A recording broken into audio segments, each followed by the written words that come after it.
Γεια σας φίλοι μου. Στο χωριό έχω αυτές τις ροδιές που βλέπετε εδώ και ανοίγουν κάθε χρόνο τα ρόδια, ό,τι και να δοκιμάσω. Και σταθερό νερό μια φορά τη βδομάδα και περισσότερο νερό και λιγότερο νερό και λίπασμα, ό,τι και να έκανα όλα αυτά τα χρόνια, αυτές εξακολουθούν να σκάνε τα ρόδια. Οπότε και εγώ αποφάσισα κάθε χρόνο να κόβω ένα κλαδί και να μπολιάζω.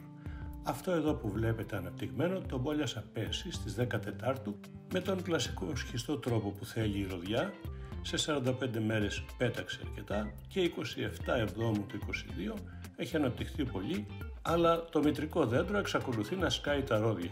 Οπότε και εγώ θα προχωρήσω στο κόψιμο του επόμενου κλαδιού για να το μπολιάσουμε μαζί και να δούμε πώς γίνεται.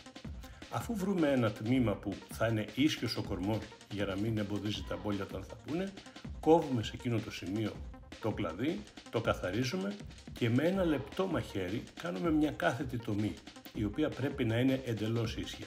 Λέω λεπτό γιατί αν είναι χοντρό μπορεί να ανοίξει βία το δέντρο και να κάνει στραβιές τις γραμμές από εδώ και από εκεί.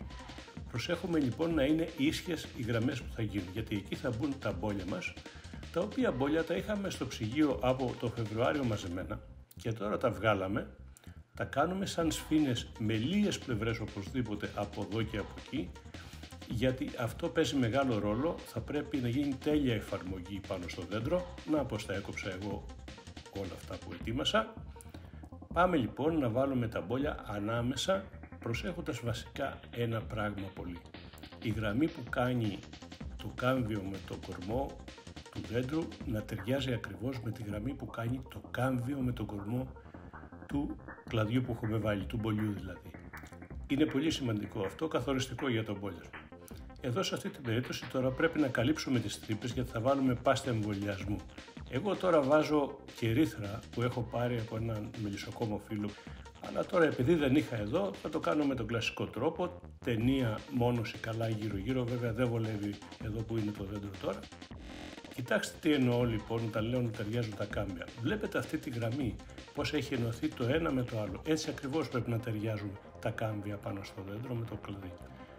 Αφού λοιπόν κλείσω με ταινία και από πάνω τα καλέμια για να κλείσουν τα κενά, για να μην περάσει μέσα πάστα εμβολιασμού και μας κάνει ζημιά, μετά θα πρέπει με την πάστα να καλύψω πρώτα τα κομμένα κλαδάκια από πάνω να μην χάνουν υγρά και μετά τη βάση γύρω-γύρω καλά στα καλέμια να πάει παντού πάστα, γιατί αυτό είναι πολύ σημαντικό πάλι. Θα γίνει καλή μόνωση και δεν θα χάνει υγρασία για να στεγνώξει τον μπόλι. Μετά, για να το προστατεύσουμε από τον καιρό, πρώτα πλαστική σακούλα οπωσδήποτε και μετά χαρτοσακούλα και τα δένουμε. Θα τα αφήσουμε ένα μήνα έτσι και μετά θα τα ανοίξουμε. Όπως βλέπετε εδώ, 11 Έκτου, μας πήγε λίγο πίσω ο καιρός φέτος, αλλά το δεντράκι έχει πιάσει. Το παλιό, όπως βλέπετε, ανέβηκε πάνω από τη σκεπή, έχει αναπτυχθεί καλά. Αυτό εδώ έπιασε μόνο το ένα καλέμι, το λεπτό, το χοντρό δεν έπιασε, παρόλο που όπως βλέπετε έχει κάνει ιστούς κάτω στην τομή.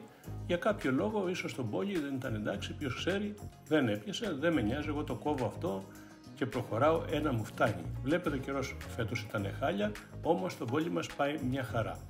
Του χρόνου θα συνεχίσω κόβοντας ένα κάθε φορά, εκτός κι αν το δέντρο αλλάξει γνώμη και μας κάνει καλά ρόδια. Σας χαιρετώ και ευχαριστώ που με παρακολουθείτε.